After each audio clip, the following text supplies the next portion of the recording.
So Matt, how did you become involved in threat hunting?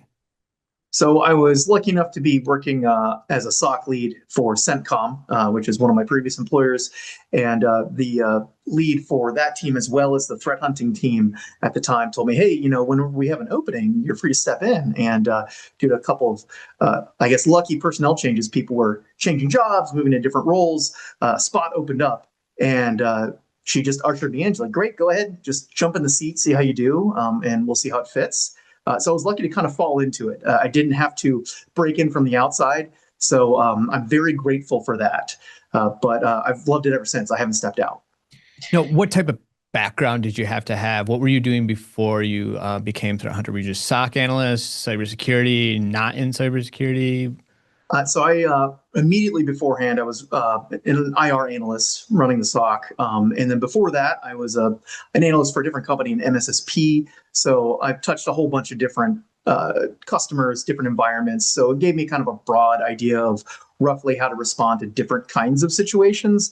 And that kind of helps from a threat hunting perspective because you have an idea of how different admins work, the kinds of strange things you'll see in an environment. Every environment has them, and I got to see like 50 at the same time. So I had a broader mindset from the get-go, which was nice.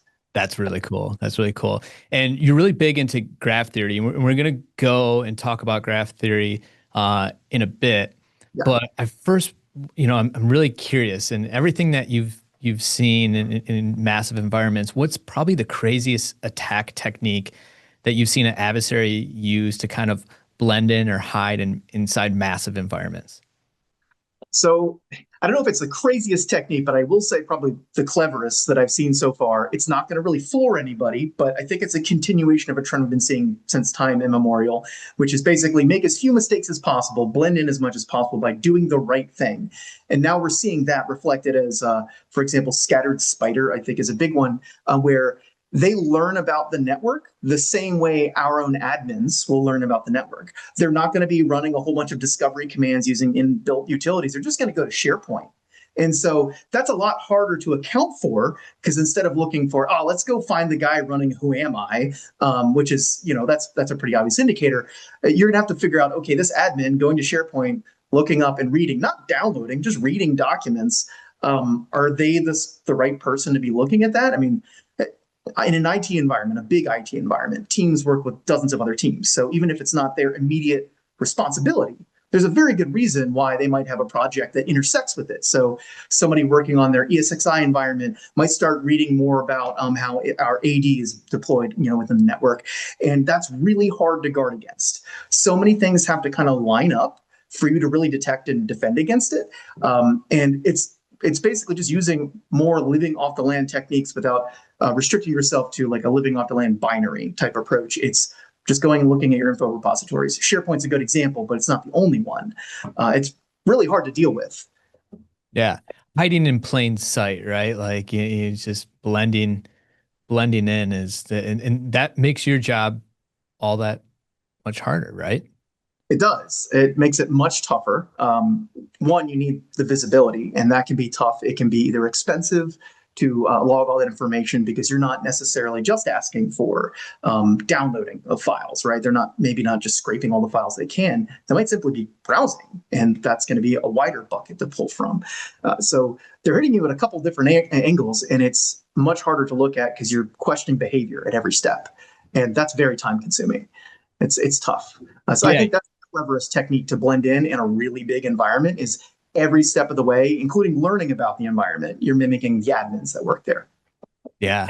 Yeah, definitely. And it's funny you mentioned scattered spider because I think they just sentenced one of the individuals to 10 years and $13 million in restitution. So Did not hear 13 million, but hey, that's good. yeah, I'll that's take it. that's, that's crazy. That's some hard time too, but probably. Yeah.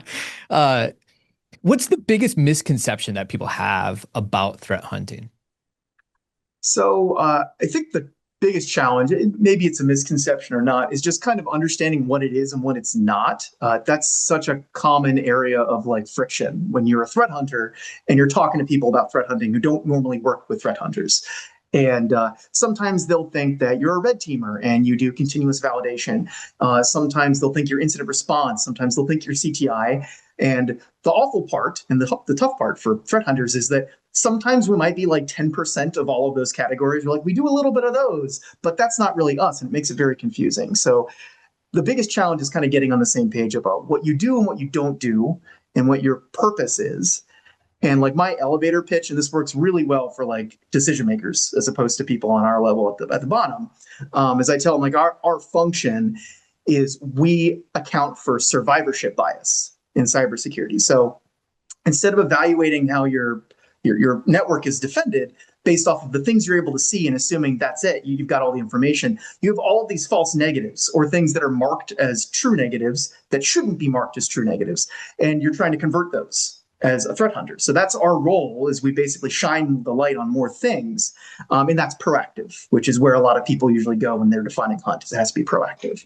But we're proactively trying to wrestle with survivorship bias. So that's kind of where I go to kind of bridge the gap. But usually you got to define the same terms first. That's always the first challenge for me out of the gate, is making sure we're talking about the same thing.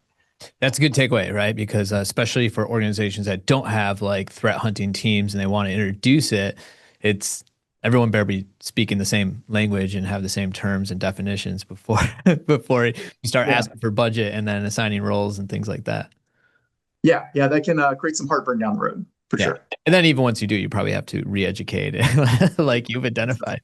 That's one thing I've definitely learned in my career, is even the most attentive, best meaning, best informed like leaders from all levels, from like my immediate leadership on up, there's always going to be a little nuance that you have to remind. And then there's also a dialogue, of course, because sometimes you get things that you don't think are traditionally associated with threat hunting. And then that Venn diagram merges a little bit more. And you're like, okay, I'm going to pick that up too. But yeah, you always have to kind of make sure that you're updating the terms so that people are like, right, that's what you do, not that other thing. Yeah. So walk me through like how you go about analyzing massive environments and data sets. You mentioned graph theory is something that you're really interested in, and maybe you can touch on that. But in general, like, uh, what is your methodology to tackle? Where do you start? So if I'm approaching something from like an unstructured perspective, which is like, I don't know what bad is, I don't know what I'm looking for, and it's bad, but I pick the data set. And usually I'll pick a tool to analyze it, like an analytical trick. The first thing I do, if I'm just kind of Like getting my one data source at a time, like. yeah, like I'm gonna say, like I want to see all outbound post requests, right? I don't know what I'm looking for, but I'm gonna look at post requests, and maybe I'm gonna analyze it through the lens of like a Fourier transform, some fancy math. And so that's what I'm gonna do. I have no idea what I'm gonna find. I don't even know what I'm looking for yet. So if I'm going to start there, usually I got to get acquainted with the data set. And so what I usually do is I look for what I call like superlatives, right? So the longest, the shortest, the biggest, the smallest, the most frequent, the least frequent, to get an idea of what those outer boundaries are. And also sometimes you'll pick up anomalies that way. So you might also be able to characterize a little bit more about that data set if, for example, just using post requests as an example, you notice that every domain that has post requests goes to it has usually double digit requests over the time period you're looking at. And then you see one that has a single one. Well, that's something to look at. If everything else in your entire enterprise has double digits and you have one that measures as a single one, that's worth looking at, or at least finding an explanation for. And that's just kind of like getting your feet wet. After that, the next thing I like to do is find a way, depending on the data set, to separate automation from human activity. And that's critical depending on whether or not you're trying to find an automated behavior as a behavior, or you just need to clean out stuff that isn't being driven by a hands-on keyboard person. So you can do that by, one of my favorite ones is you just map stuff over time over like a period of 24 hours and look at how much happens each hour if you have lots and lots of activity. Web traffic is a great example. And what you should see in like a standard Monday to Friday, 9 to 5 type of environment is you should see basically like two sine curves slightly out of phase. So like two curves that are slightly overlapped, and one should peak at about 11, one should peak at about 1. And those are, it dips about 20% in the middle. And that's your lunch hour. And that's what you should see if it's human driven.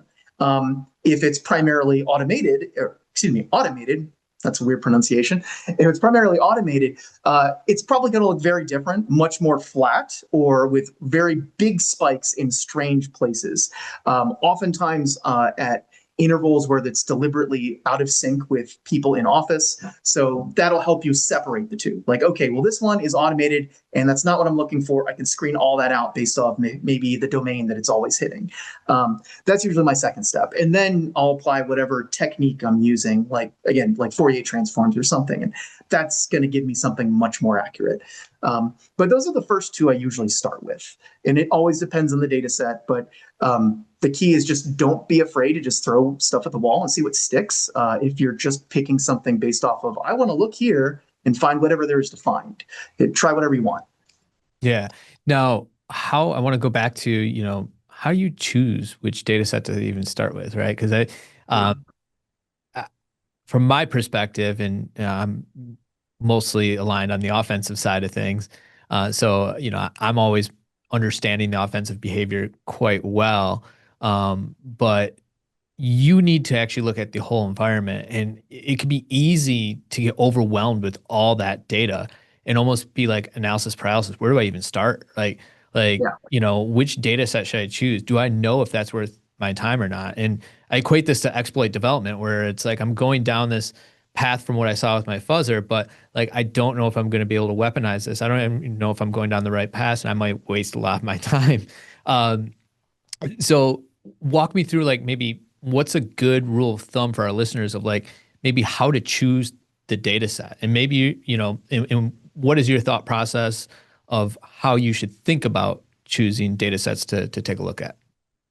So I have a short answer and a long answer. So short answer is pick it based off of what you think is actually going to cause frustration and pain to the adversary, right? If you're looking at something like a technique, right? Like think like miter attack tactics columns. And the thing Okay. you're going to look at is like defense evasion. Maybe that will inconvenience them or slow them down, or maybe you detect them earlier. But if you can stop execution, that's much more valuable. Lateral movement, also valuable.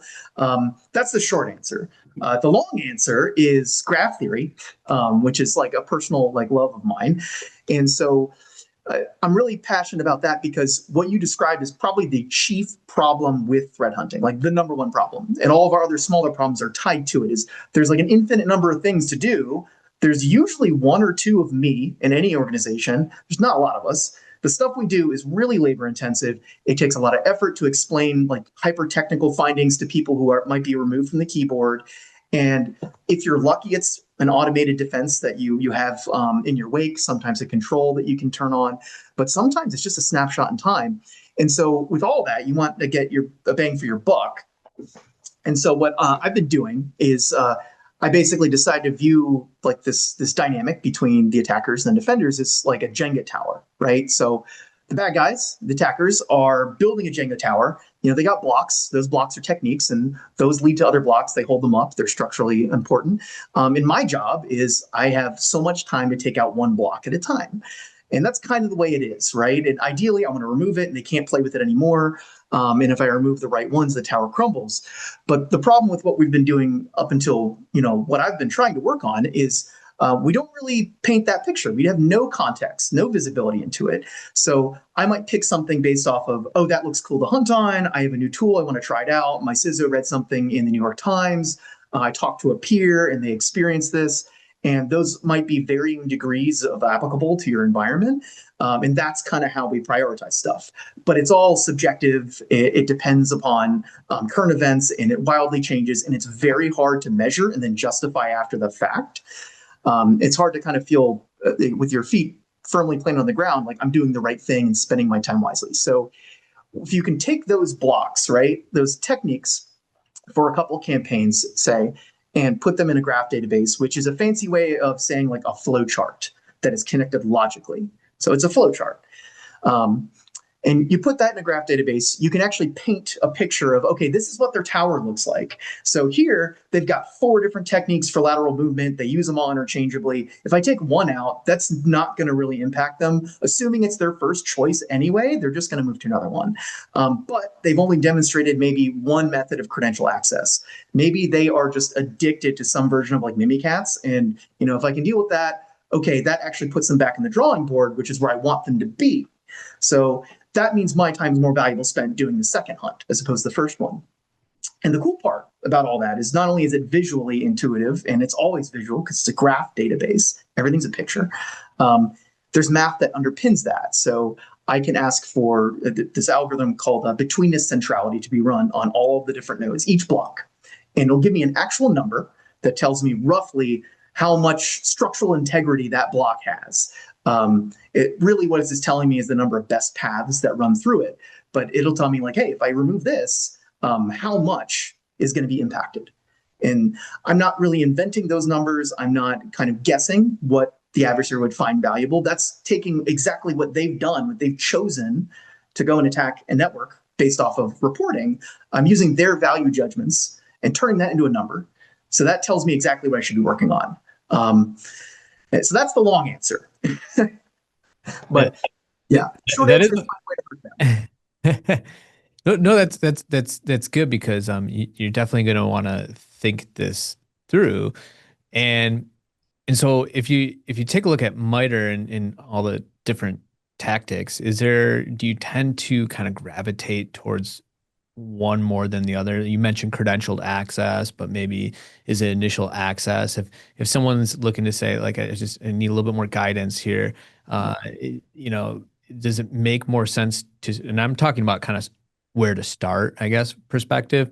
Um, does it make sense to start more towards like credential access or, initial access, or maybe just something that has the most type of techniques and then ask yourself where in the data set this might be? Yeah. So if I had to pick just basically off of tactics, execution is probably number one. Most people would probably err on the caution of initial access, but the trouble with that is there are these like really tough unsolvables that are all initial access. Like I can't solve phishing, I can't solve social engineering. I can hunt on it depending on the data I have, but that's going to be harder for me to stop or meaningfully detect. Right there, it's easier for them to get around. Then you can get into really weird initial access vectors too. But execution, when they actually run, that's something that's usually much more concrete. And that is very important because even if it's not the first thing they use to execute, down the road, maybe they need a different execution mechanism and you can stop that there. If they can't execute something, it's going to be much more difficult for them to impact the network because then it's basically just social engineering. So that's where I would start tactics wise. In terms of figuring out like, hey, I've got like 50 different reports. What should I work on? If you're just getting started and you're a brand new threat hunter, do what you feel confident in. Just do what you feel confident. If you're just starting as threat hunting, that already means that somebody thinks that you're good enough to do it because you're getting paid to do it. So don't be too hard on yourself. And if you feel confident, but you still are a little bit lost, then there's lots of ways you can go about it. Like you mentioned, you can total up, for example, the number of times a particular technique or tactic appears in your reporting, the number of times a particular process, for example, appears in your reporting. Like maybe PowerShell, surprise, is very powerful. You just decide that's going to be my data set. I'm going to look at all the kind of PowerShell transcriptions that I have and see what kind of comes out, right? That's another avenue you can take. But analysis paralysis is very real. And if you don't have a plan to tackle it, like it'll slow you down. So don't be too hard on yourself if you're just starting out. Just jump in and pick one. Throw a dart at the board if you have to. Yeah, that's great advice. And from my perspective, we help a lot of companies with the offensive security and the penetration testing and the red teaming. And we're all over the place, right? Because we're using all these different techniques, and they're like, oh, how could I catch that? Like, how could I do that? So they're eagerly wanting to move a little bit more towards the purple teaming.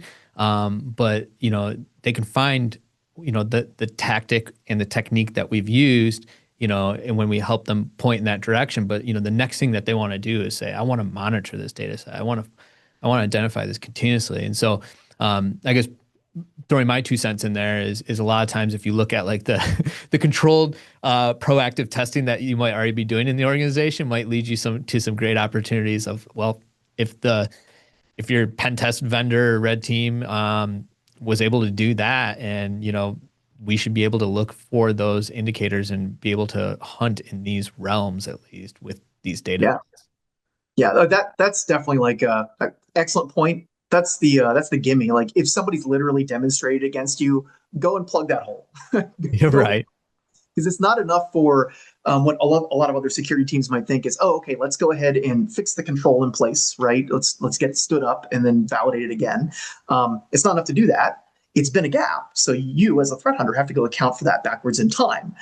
So yeah, you better get on it. That's a major part of it, is making sure that if there are known gaps, that's a good place to start. Sometimes they're still not the most worthwhile thing that we're talking about.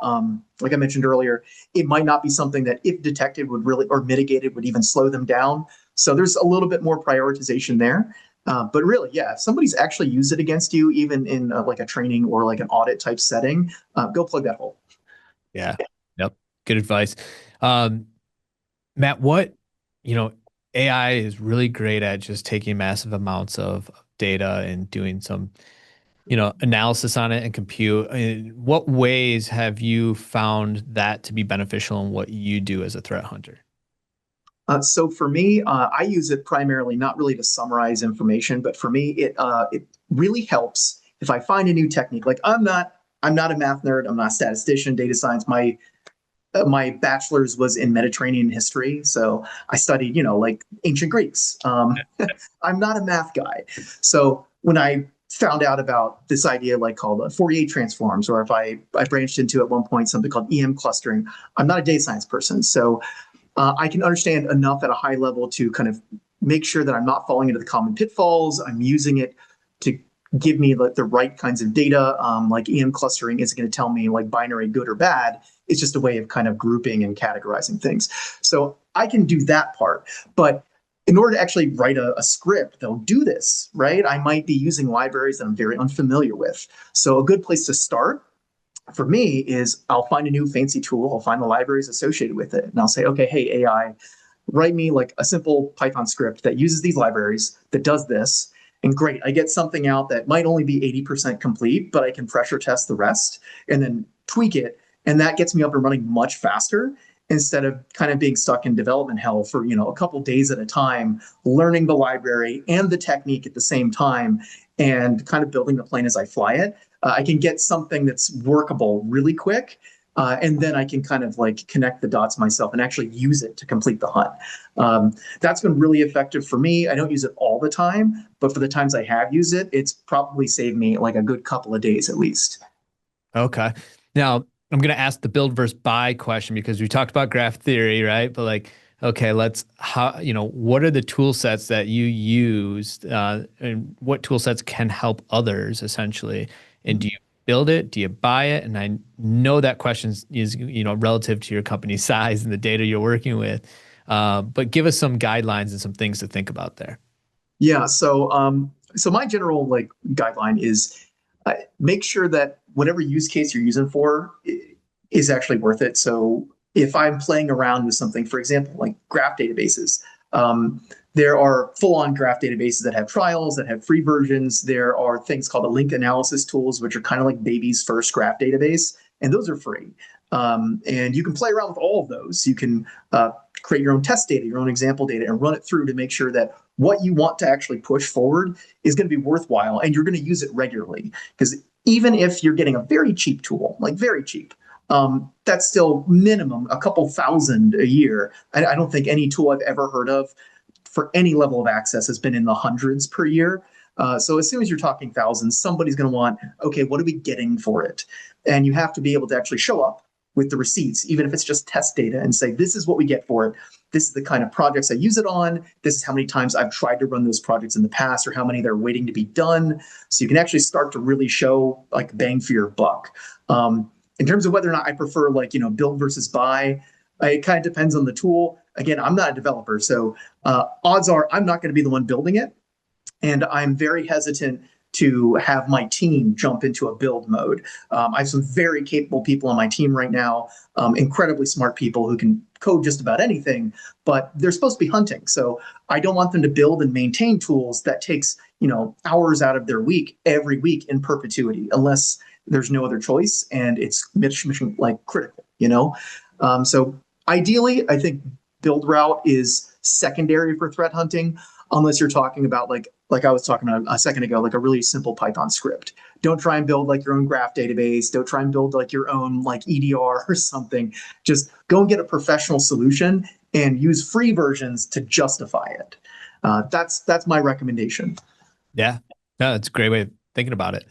And how do you, with your teams, how do you balance the automated detection with like human intuition when doing threat hunting?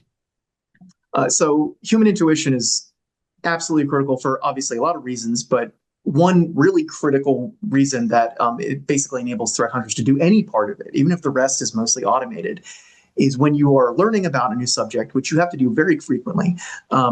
You'll need to know basically when to cut bait and move on. Either it's not fruitful, it's not a good path of inquiry, you're learning things that are not relevant to finishing the hunt, you are branching into a territory that is actually better expressed as a completely separate hunt. Understanding these things are kind of something that comes with experience, and it needs that human intuition paired with that experience. And if you don't have that, you might spin your wheels for a couple of days before you realize you're either working on a completely different project than the one you started on, you're learning things that have nothing to do with helping you complete it, or you've been asking the wrong questions the whole time. So having that, just knowing when to limit yourself is really, really critical. And then you can move on to the next phase, which is, okay, I have, I have a really well written script that I think is well reasoned. Maybe I got it from AI, maybe I wrote it for myself. How much do I want to let it spit out analysis for me or spit out results for me to analyze? I think that again depends on that answer depends on your intuition. How much do you understand about the kind of pitfalls that could come out of whatever you wrote? How likely is, for example, if it runs on an API, right? How likely is that API going to be changed without you knowing about it? Maybe that function starts working differently that you wrote it on, and it spits it back in a different format. You don't notice it, and then all of your calculations are off. Knowing about those things will help you understand how much you can trust whatever automation you do stand up. And without that kind of human intuition, if you just fire and forget like a script or some piece of automation or a cron job or whatever it is, and you're like, okay, it's good, I don't need to worry about it anymore, eventually it will come back to bite you. That automation is key, but you cannot deploy it without regular like human interaction. It's a really tricky balance to strike. But the very first part is critical. Like you have to know when to stop and keep going versus keep going, excuse me. You have to know when to move on. Yeah. And the more experience you have doing this, the Yeah. more that intuition is gonna, be more correct for you more often. Uh, Yeah. but Def- that's the hard part, right? Is to get the experience. Now, how do you stay motivated when you have long stretches where you're not finding anything? Because correct me if I'm wrong, Matt, but like if I'm on the offensive side, if I'm testing, I'm not finding any vulnerabilities or ways in, right? Like I tend to get that state of, oh man, I'm, feeling demoralized, and there's long stretches in between. Do you have that same feeling on the defensive side when you're threat hunting? Oh yeah, for sure. And it's very intense if you come over from an incident response background straight into threat hunting. It seems like it would be a very similar job because it uses a lot of the same skills. It's a very different mindset. So you're used to working like minute to minute, hour to hour, doing breaches, probably pretty high stakes. And you come over to threat hunting and you're like, oh, I get to pick my own project. It might take a week, maybe 2 weeks, and a little bit less speed. But you're probably still pressuring yourself into thinking, I got to find something. I need to account for something. But that's not always the case. You might look at a data set and there's literally nothing anomalous about it. And that's normal. And so, what I've kind of learned over time through painful experience is don't criticize yourself so much, obviously, on failing to find bad stuff or even failing to find anomalous stuff. Criticize yourself on how much you're learning about the network that you didn't know before. So, are you learning, hey, our admins do this and I didn't know they did? Or this team operates at this time and I didn't know it? Or we use this protocol in our network? Or, hey, I thought we had, for example, only one approved program that did this, and it turns out there's three in our environment. If you've learned something new while you're going through, that's a win. I mean, that's something you can document and point out to everybody else that will probably help somebody down the road. It shows value, so you're justifying your existence. And it's also cool because if you're a threat hunter, it's probably because you like to learn stuff too. If you don't and you hate learning things, this might not be, the career for you. But that's what I do is I always try to find stuff. I'm super paranoid. I'm paid to be paranoid. But whenever I can't find things, I try to remind myself, and I'm getting sooner and sooner to reach that point, that if I'm learning something that I didn't know when I started, that's valuable. I'm being useful. I'm not failing at my job. I'm not, a failure. And it's also exciting at the same time. That's what I would tell people to do, especially if you're really early on. It's very easy to be self-critical. Yeah. And what role does like detection engineering play with threat hunting? Is it close? It could be separate team members. Is it a skill set that someone that is threat hunting should have? Uh, Give me your thoughts on that. All of the above. I like to say like detection engineers and threat hunters are very close cousins. Yeah. Very similar. And detection engineer is like, laser focus, right? Build detection, move on. Which, by the way, graph theory, really good for them too. They look at that Jenga tower, instead of pulling the blocks by doing a hunt, they're going to pull blocks by figuring out what rules to write. But yeah, there's a lot of overlap there. But threat hunters have kind of a different mission. Instead of an explicit mission to basically set up all these tripwires across the network, the threat hunting mission is to pull those things into the light, right? All those incorrectly categorized true negatives. You want to make those true positives. And so we might be writing lots of detections as we go, going, okay, I look for this behavior, and here's actually a cool way to find it that is ready to go into like production alerting, where it's not going to blow up the queue for our poor IR analysts. That's great, but that's usually kind of like it's like icing on the cake. It's a side benefit. It's not necessarily tied to the core part, which is accounting for that survivorship bias. So we use a lot of the same skills. Sometimes we might be the same person. I know a couple of different teams that are detection engineers that do like threat hunting as like a steady state behavior, in addition to detection engineering.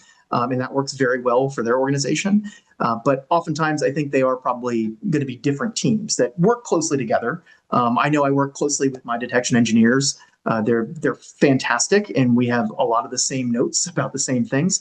But ultimately, we have different purposes. Yeah, and that's why I asked that, because it's like I can foresee you having both skill sets, right? And doing both. If you're a really small, lean team and you have to make the most of it, larger team, separate roles makes sense. Yeah, yeah. That's cool.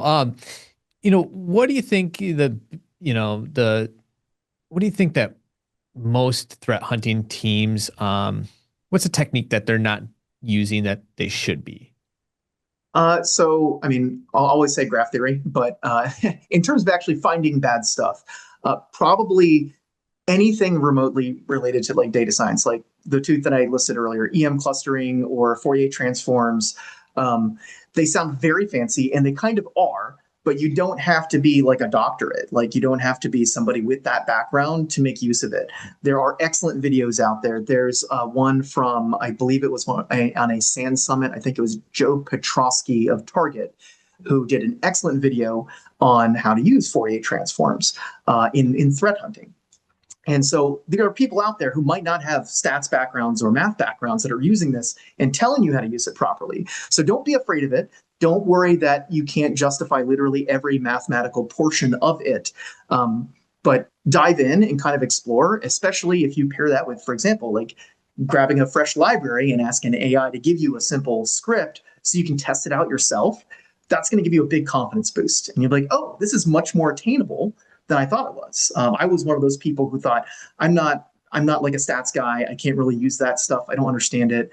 So I started with the route of I'm going to teach myself all this stuff from the ground up. And that is very time consuming, fun, but time consuming and difficult. There is a way to kind of bridge the gap. And I think more people should try and push themselves to do it and at least try it out so that they have the tool in the toolbox. It's not mandatory, but I think everybody should at least try to get it to the point where, okay, I can use these really fancy techniques if I need to, and it makes sense. And I feel confident that I can, give a result to a decision maker based off of that. Yeah. And if you could give one piece of like actual advice to like security leaders that are looking to build or improve their threat hunting capabilities, what would it be? So graph theory, but in addition to that, I would say change your mentality if you're like a leadership role, and try not to find people or encourage people to, and this is a fine distinction, don't force them to think like an attacker. That's important to understand how attackers work, but I think we should be trying to think like blue teamers, and red teamers, and I'm sure you know this, is usually the way you win is you find something that somebody wasn't thinking about, didn't know was a problem, and you're like, okay, well, that's my way in. That's a lot of times the way that gaps exist is it's not known. People aren't thinking about it. They're not aware. Sometimes vulnerabilities are functionality that nobody was aware was buried in some old piece of code. We can do the same thing. We can use some of these data science techniques that I guarantee you most red teamers are not thinking about Fourier transforms, and catch them that way and turn the tables on them. So try to change your mentality to think like an attacker, to understand the attacker, and pick things that they're not thinking about as a tool to detect them and mitigate. That's awesome. As an attacker, you got me thinking differently already. I think so. Yeah. Well, Matt, thanks. That's all we have time for today. If someone wants to follow the awesome work that you're doing with graph theory and threat hunting and all that good stuff, how can they find you? I have a LinkedIn profile. I'm not otherwise on social media. There we go. All right. Matt, thanks again for being on the Head of the Breach podcast. Appreciate it. Thank you for having me. If you've made it this far, do me a favor and check out what we do at Sprocket Security. If you're ever in need of a penetration test and you want that hybrid scalable approach, the always testing, always on, not this fake click a button, do a pen test 2 weeks and then do that 5 times a year. No, I mean always on, always testing, latest bleeding edge threat that comes out there, latest exploit, phishing, all the way to, defense evading, covert operations, whatever type of pen test you need. We'll do it as frequently as possible, and we'll also provide a platform for us to interact together. I've devoted the last 5 years of my life to building penetration testing and innovating upon it and changing it so you can actually do security testing, proactive security testing in a much better way. Give it a shot. Check us out, www.sprocketsecurity.com.